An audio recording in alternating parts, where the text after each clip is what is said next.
Ay, magkumailo ka na lang muna kasi nagsaing na ako dahil alas 11 na. Nagluluto na lang akong corned beef. Ha?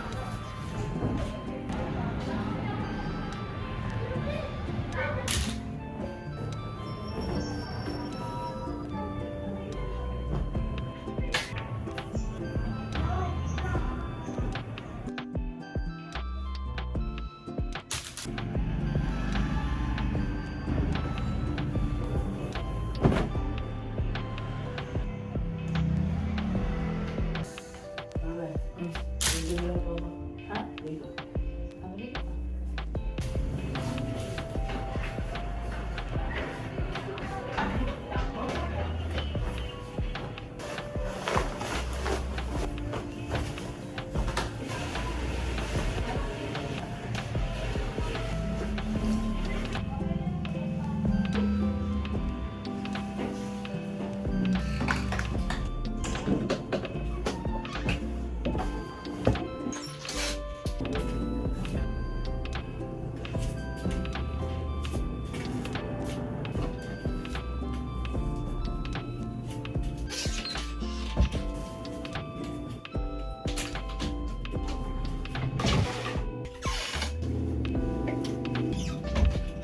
Corned beef.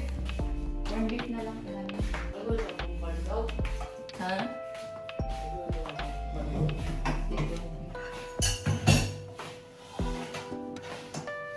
Sugar? Masarap. Ha? Kasi hindi ko alam, nilalanggam siya.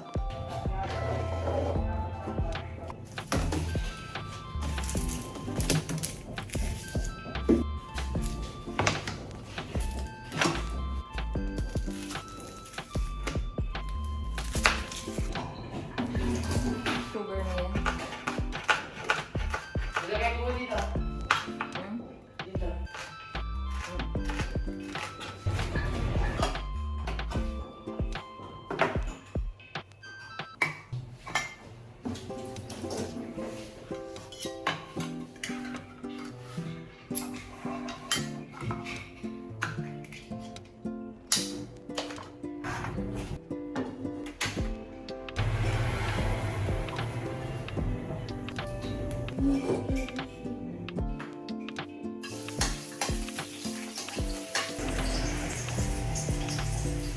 Langga na bali.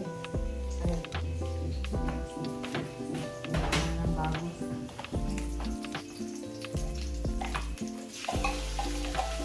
Andito pala ka?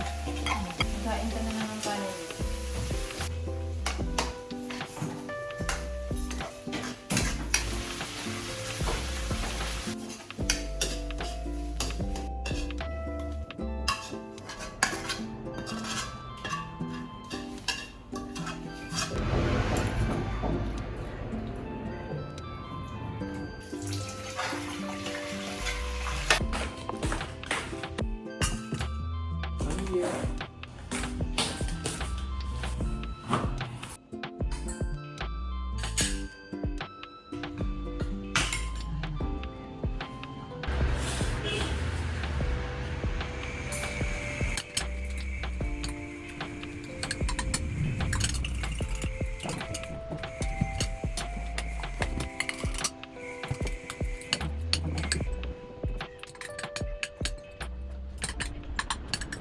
What's up? Hello mga kamiming. So, welcome back to my channel. Ngayon pala. So, ang gagawin ko ay samahan nyo ako. Nakita nyo ba itong mga decorations na yan? Marami pa yan guys. Ayan. Tatanggalin na natin siya. Tapos na yung Chinese New Year. So, lilipit natin siya ng maayos para magamit pa natin sa susunod. Alam niyo ba, ako lang naglagay-lagay ng mga decorations na yan. Nag-vlog ako niyan, kaso nga lang hindi ko siya na-upload kasi ewan ko ba, parang hindi ko talaga siya na-edit, hindi ko siya na-asikaso. So, ayun. Kaya ngayon, tatanggalin na natin siya. Marami yan. Ayan. Tapos, meron pa yung mga Christmas lights. Tatanggalin ko na din yung mga Christmas lights. Tapos, meron pa din. Ayun. Diba? So, samahan nyo ako. Magtatanggal tayo ng mga Christmas decor! Let's go! So, dahil maliit lang naman itong area namin, kailangan ko lang iusod yung mga sofa kasi maglilinis na rin ako.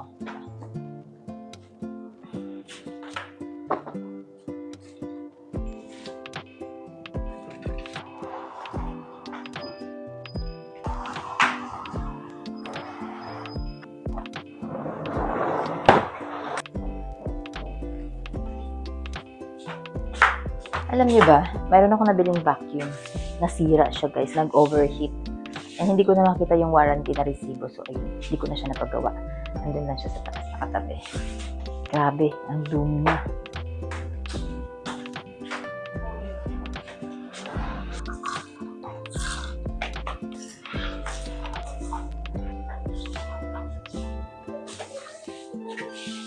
Ito namang isa.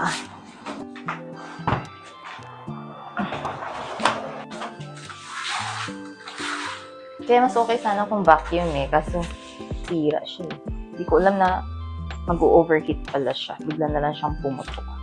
Sa Ace Hardware ko yung nabili. Uunahin natin tanggalin yung mga Christmas lights. Let's go.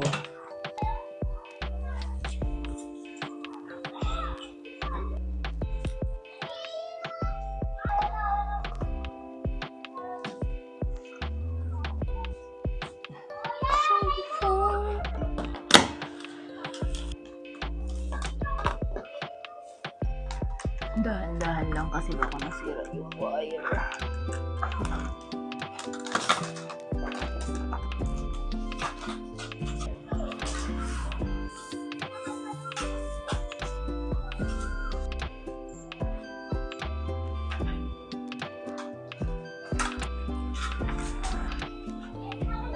Ito, apat na apat na set na Christmas lights.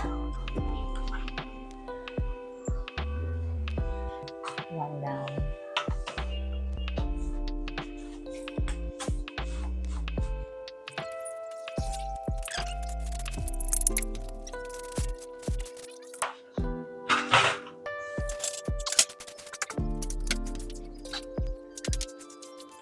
Tapos na tayo dito.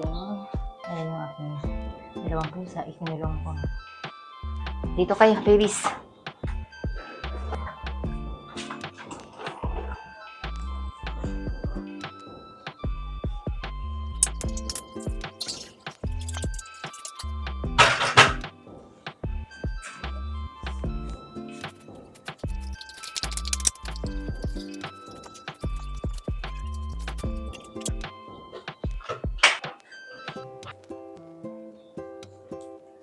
Dinisin muna natin yung area para diretso ko na siya ng pinas.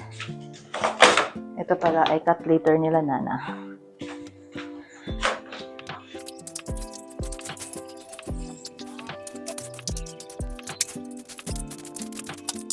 Nasa na natin diretso para hindi pa kasi ako nakabili ng pang-review sa mat ko. Kaya ito na lang mga kasama.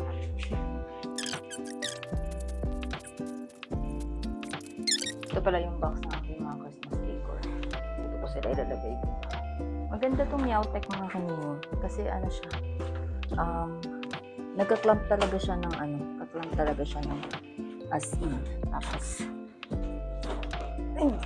maganda. Hindi siya rin kabaho. Hindi siya mabaho. Hindi ko to, actually hindi ko to every Saturday na gagawa. Kasi minsan pag may lakad ako. Kaya general case is once in a while. Gusto ko lang sana yung vacuum. Kasi, talaga siya. Yung mga balahibo na kukuha. Alam niyo bang gusto kong nami-miss ko sa probinsya din ay maglalampaso ng sahig. Kaya mas gusto ko ganito. Siguro ang laki-laki ng hita ko. Kasi mahilig ako maglampaso ng sahig. Ginagawa ko siyang exercise. Para maibalik natin yung upuan. May makita na tayong malinis. Tingnan natin yung kailangan patuyuin. Mamaya patuyo na rin yan.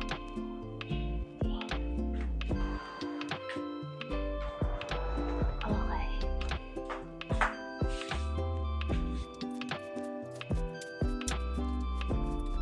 And so, ulit natin itong isa.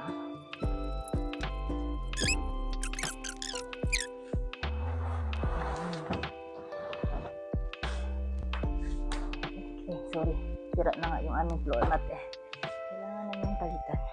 Matibay itong floor mat namin mga guys, mga kapatid. Kasi, Pandemic pa to, so ano na siya, magsi 6 years na. Magsi 6 years na. Sa Qmart lang namin to binili. Naman tayo, tapos tatanggalin natin yung mga Christmas lights. Yan. Gusto ko rin tong ganito, mga kamining, kasi ano eh, mapawisan ako. Dahil buong araw akong nakaupo lang maghapon sa work. So, mas magandang mapawisan ka paminsan-minsan. Tanggalin natin ito.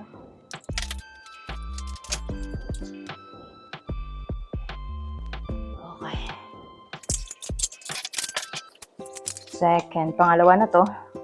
So, this year, iba naman yung ating style ng maalilikabok na ang ating mga gamit.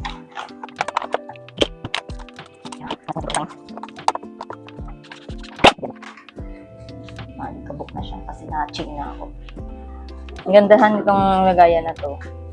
Nahihila siya. Nabili namin to second hand sa friend ko. Cute ng lagayan na to eh. Kaya pwede siyang lagayan na. Tapos ito naman yung aking scooter. Ito yung ginagamit ko pang dito lang sa dito lang sa area.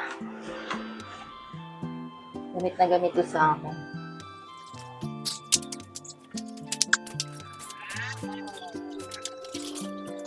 Pero mabigat to guys 20 kilos yan.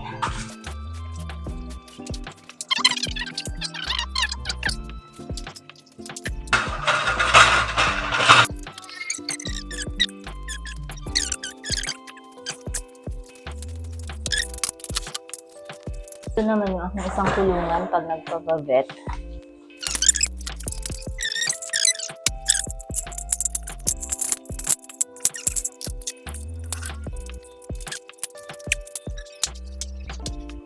Natin agad para pasuhan para ibalik at makakita tayo ng maaliwalas na area.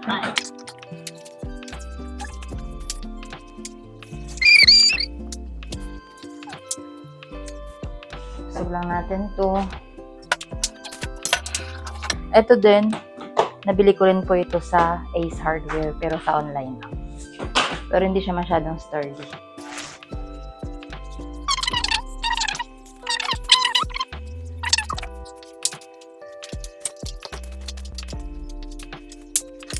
Bit na natin ito agad.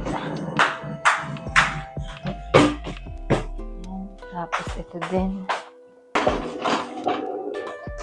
Ayan.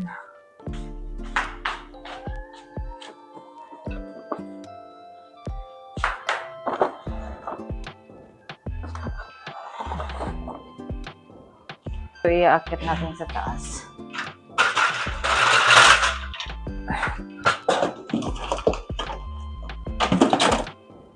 Ito din, sa taas din ito. Diba? Tulog na sila. Gamit na gamit sa akin itong hagdan na to. Binili ko rin to online.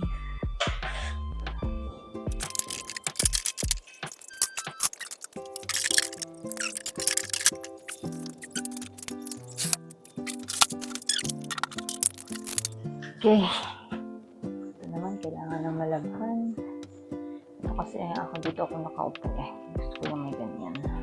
Tapos na tayo sa sala, magtanggal. Then magpapalit ako ng cortina mamaya. Ito, pag-iisipan ko ba kung tatanggalin. Ito naman kasi yan sa mga kasama ko. So, mabilis lang siya tanggalin.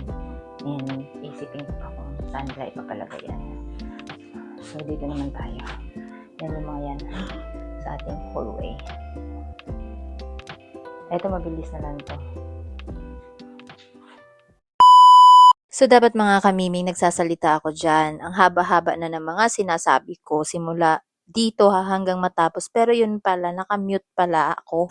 Kasi naglobat pala yung aking mic and nakasaksak siya sa phone. So, lahat ng mga pinagsasabi ko dyan, hindi na siya narinig. Lahat ng mga tunog. Ayaw, gusto ko nga sana yung may transition yung pinuputol-putol ko. Kaso wala Kaya ito, magvo-voice over na lamang ako. Inuna ko munang tanggalin yung mga yung mga balls, tapos medyo madikit kasi siya. Tapos yung iba nakakawit diyan kaya mas mabilis lang siyang tanggalin. Kaya mas okay ang tinanggal ko diyan kaysa diyan sa hallway kaysa dun sa dun sa sala kasi nga mas madikit yung isa, mas baka masira yung pintura.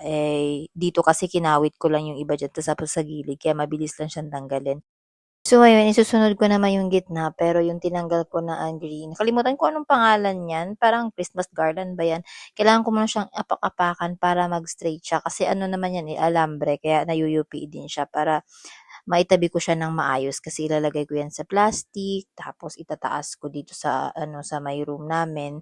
Mayroon kasi akong parang storage area ng mga stock. So, dun ko siya ilalagay para sa susunod. Magamit ko pa naman siya within this year for Christmas. Pero ibang style na yung gagamitin natin.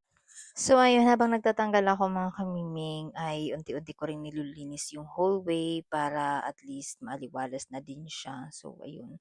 Alam niyo, hindi talaga ako marunong mag-voice over. Kaya siguro i-fast forward ko na lang to hanggang sa matapos. Kayo nang bahalang manood, no? And, ayan, so, pagkatapos ko naman dyan is tatanggalin ko naman yung sa gitna, tapos yung sa dulo, para matapos na siya. Ako lang naman kasi magtatanggal din yan Ako lang naman ang masipag maglagay ng mga ganyang decorations, o 'di ba? Ang hilig kong mag-akit-akit, 'di ba? So ayan mga kamimi, panoorin niyo na lang hanggang matapos 'yan.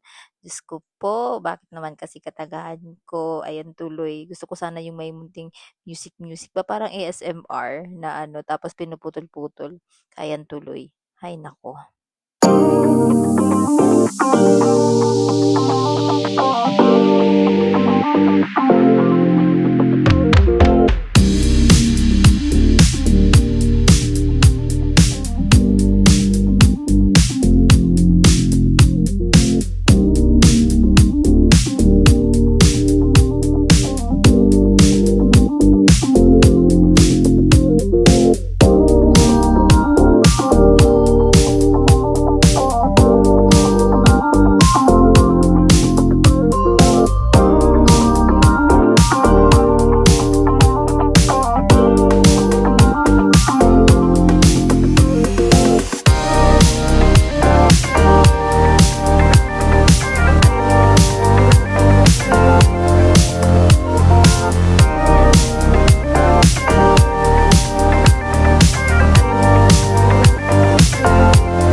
O ayan, tingnan niyo mga kamiming, 'di ba nagsasalita ako diyan. So hindi ko na matandaan kung ano yung mga pinagsasabi ko. Basta feeling ko ang sabi ko diyan ay itutuloy ko na yung aking paglilinis. Tapos yung nasa taas, hindi ko nga muna tatanggalin. Iiwan ko na lang siya, pati yung mga boss, iiwan ko lang din kasi nga masisira, baka masira. So tapos ilalagay ko yung mga pinagtatanggal ko diyan sa lagayan. And then, so ayun, hindi ko na matandaan talaga ang pinagsasabi ko. Basta sobrang dami. Tapos sabi ko diyan ay itutuloy ko na yung aking paglilinis. And ayun, nagpaalam pa ako, diba? Nag-thank you pa ako diyan. Tapos see you daw mamaya. At saka sinabi ko pawis na pawis ako, diba? Ay nako. Pero may dinagdag pa ako diyan at hindi ko na lang ikakat kasi it reminds me of my katangahan, diba? Oh, yan. Kaloka.